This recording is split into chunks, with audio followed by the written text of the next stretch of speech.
Bonjour, nous voici dans la 5e vidéo. Dans la vidéo précédente, nous avons parlé de création à son image, non pas sur la forme mais sur le fond processionnel. Nous avons vu également la notion de fractalité, puisque le principe processionnel est une réaction en chaîne qui est la même pour toutes les formes créées. Donc ce n'est pas la forme qui est fractale, mais c'est le fond processionnel, la règle de 3, la réaction en chaîne par la règle de 3, qui crée la notion de fractalité, puisque c'est la même pour toutes les créations. Nous avons vu également les 3 conditions qui permettent de créer la réalité: matière, espace-temps. Nous avons vu également que la réalité était fictive, puisque la science n'a pas prouvé l'existence du temps, de l'espace et de la matière, puisqu'on ne peut pas les palper. Personne n'a attrapé l'espace, personne n'a attrapé le temps, personne n'a attrapé la vie, personne n'a attrapé la conscience, personne n'a attrapé la matière. Je parle au niveau atomique, évidemment. Donc, ce qui fait que la mise en scène est fictive, mais le vécu, par contre, est réel. C'est le paradoxe. Alors, dans cette 5e présentation, nous allons parler de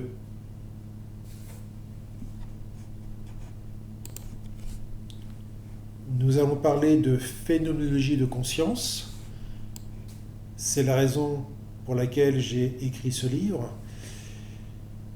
La phénoménologie, dans les définitions courantes, c'est une philosophie cherchant à explorer les phénomènes qui conduisent à l'éveil conscient de sa réalité. Donc la phénoménologie, en fait, définit la prise de conscience, le vécu qui crée la réalité de notre existence.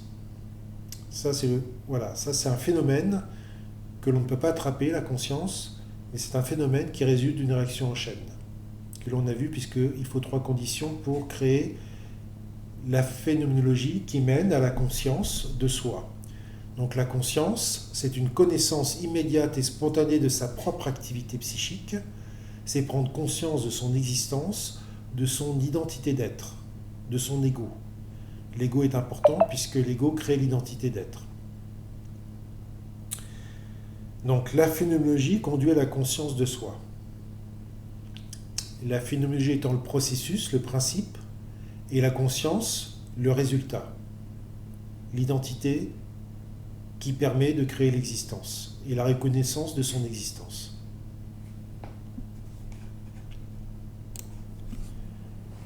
Je rappelle qu'il faut 3 conditions pour créer l'effet de conscience, et l'effet de conscience amène à l'identité d'être. 3 conditions complémentaires qui, dans leur unité de fonctionnement, vont créer un phénomène, et le phénomène va conduire à l'identité d'être. Ces 3 conditions sont en mouvement, donc la conscience, en fait, c'est un mouvement unifié qui crée un résultat, une activité ou une identité.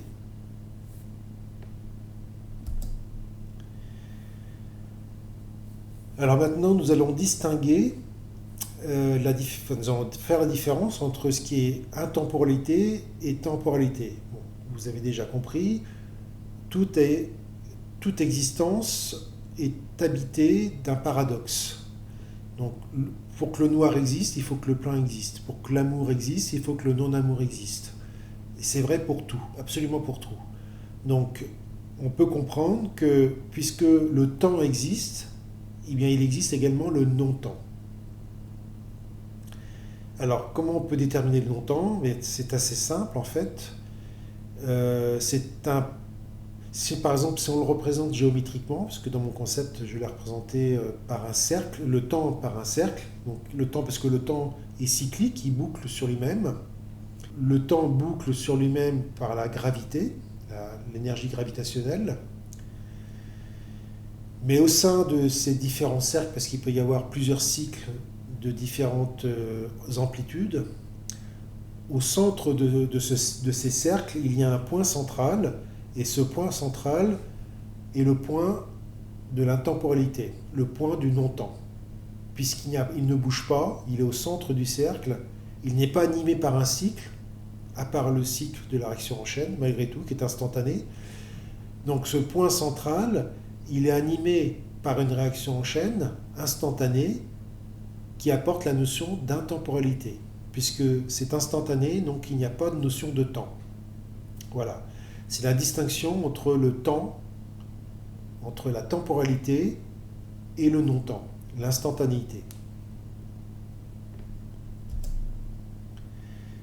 Alors, je distingue également la notion d'atemporalité et d'intemporalité. Alors, l'intemporalité, c'est l'existence en dehors du temps de paramètres, comme par exemple matière, âme, esprit. Donc, matière, âme, esprit séparés les uns des autres sont en dehors du temps, puisqu'ils n'animent pas le temps. D'accord ? Le fait qu'ils soient séparés, ils ne sont pas donc en complémentarité, ils ne sont pas dans une action de création, donc ils sont en dehors du temps. L'intemporalité, c'est quelque chose qui est à la fois en dehors du temps, mais qui habite dans le temps. Voilà. Alors que la temporalité n'a pas d'existence dans le temps. Alors la notion d'intemporalité, c'est l'existence d'une réaction en chaîne, donc les trois éléments qui sont d'origine atemporelle, dans leur réaction en chaîne, donc dans leur fusion, ils vont créer l'instantanéité de leur réaction en chaîne au sein du temps. Puisque cette instantanéité est intemporelle, mais en même temps, elle va créer la notion de temps par ses cycles. Donc c'est une instantanéité intemporelle en permanence dans le temps présent, mais le présent, dans l'instant présent, n'est pas temporel. L'instant présent est instantané au sein d'une notion temporelle, entre un début et une fin. D'accord ? Donc le temps, en fait, quelque part, n'existe pas. Seul existe l'instantanéité de l'intemporalité. C'est paradoxal. Hein ? C'est-à-dire qu'on crée la notion de temps à partir d'un cycle qui est instantané et à la fois intemporel. Donc, la réaction en chaîne instantanée crée la notion d'intemporalité au sein d'un temps cyclique, qui est une notion. Donc, qui est une notion que l'on crée. Le temps est une notion que l'on crée.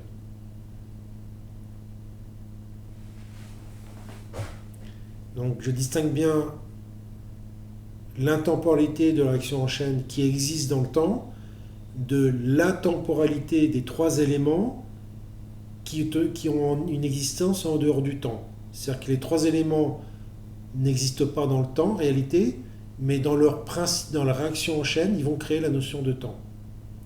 C'est par la réaction en chaîne, leur fusion entre les trois éléments, qu'ils vont créer la notion de temps. On part de trois éléments atemporels pour créer le temps et l'instantanéité du temps présent.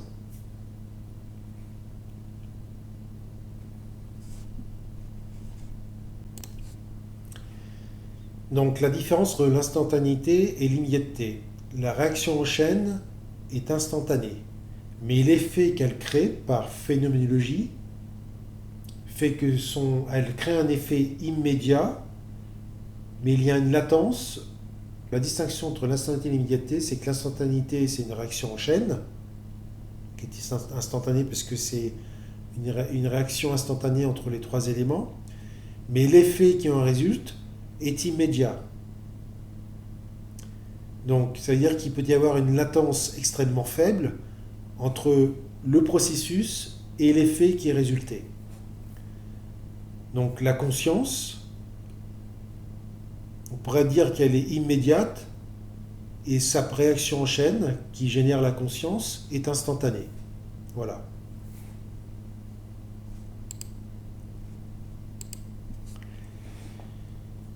Alors la temporalité, c'est beaucoup plus simple, parce que la temporalité, donc, c'est le temps qui s'écoule.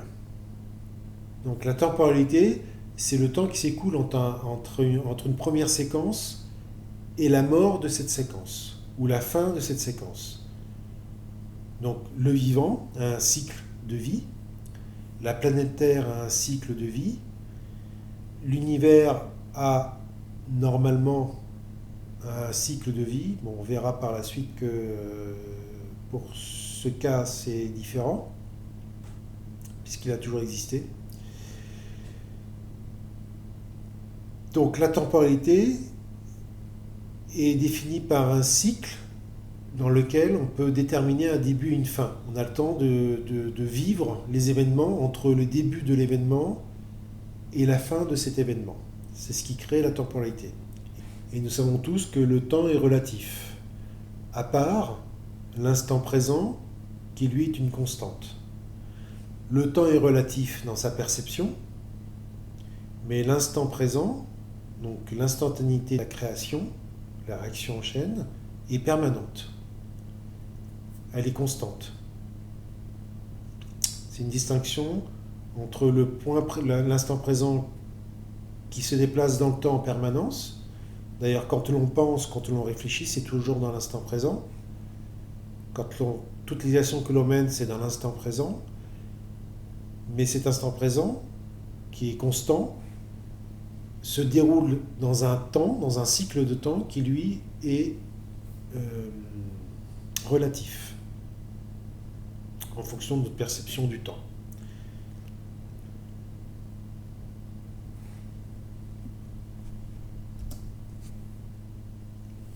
Donc maintenant, nous allons parler de cohabitation entre destinée et hasard. Donc ce ne sont pas deux choses qui se substituent l'un à l'autre, ce sont deux choses qui cohabitent. Nous savons bien que nous avons une destinée qui est la fin de vie. La fin de vie est une destinée et ce restera une destinée pour tous. Maintenant, le chemin que l'on emprunte pour atteindre cette destinée, il est hasardeux puisqu'on ne maîtrise pas les différentes voies possibles que nous allons traverser, les différents chemins qui vont nous conduire à cette destinée. Alors, il peut exister, bien entendu, des destinées autres que la fin de vie, entre deux. Donc, ça peut être des destinées au niveau professionnel, des destinées personnelles, des destinées sur beaucoup de choses. Mais le chemin que l'on emprunte peut être semé d'embûches, pardon. Et donc, ce chemin est hasardeux. On sait que nous allons vers une destinée ou vers un objectif probable, vers une ambition, vers un projet qui peut faire partie d'une destinée, mais le chemin que l'on va emprunter, on ne le maîtrise pas, et donc, puisqu'on ne le maîtrise pas, il est hasardeux. Voilà. Il peut arriver des tas de situations qui font que nous serons obligés d'emprunter des chemins différents de celui que l'on souhaitait prendre. Mais en voulant toujours atteindre cet objectif, ce projet, ou pourquoi pas une destinée.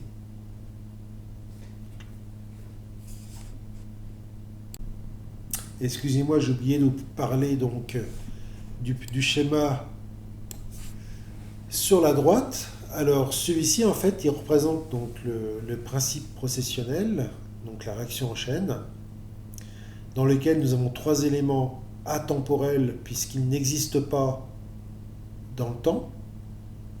De manière séparée, ils sont atemporels. Par contre, quand ils s'unifient, donc ils sont en réaction en chaîne, puisqu'ils sont complémentaires, ils créent une réaction en chaîne dans un mouvement énergétique.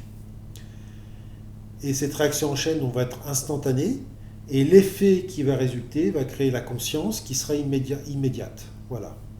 Donc l'effet immédiat, c'est la conscience, avec une réaction en chaîne qui est instantanée, constituée d'éléments qui sont atemporels, en dehors du temps. Alors ce que l'on voit également dans cette réaction en chaîne, on voit les différentes étapes, les différentes évolutions. Alors, la notion de temps, d'ailleurs, elle naît de cette réaction en chaîne. Pourquoi ? Puisque dans cette réaction en chaîne, nous avons un élément qui est fondamental, comme les deux autres d'ailleurs, qui est l'élément esprit. Ils ont tous des fonctions. Entre matière, âme et esprit, ils ont tous des fonctions particulières. Et dans notre situation temporelle, l'esprit, c'est lui qui en fait est à l'écoute des sens qui habitent le support, comme nous disons. Donc le principe de l'écoute, c'est qu'à chaque fois qu'on s'écoute, à chaque fois il y a une modification de ce que l'on perçoit. Ça peut être subjectif, Mais en tout cas, à chaque réaction en chaîne, il y a une sensation qui est différente, et donc le fait que l'on perçoit différemment à chaque fois que l'on s'écoute, ça crée cette notion de temps. Voilà. Donc la notion de temps vient en fait d'une réaction en chaîne qui, à chacun de ces cycles, à chacun des boucles, ou à chacun des passages par l'élément esprit,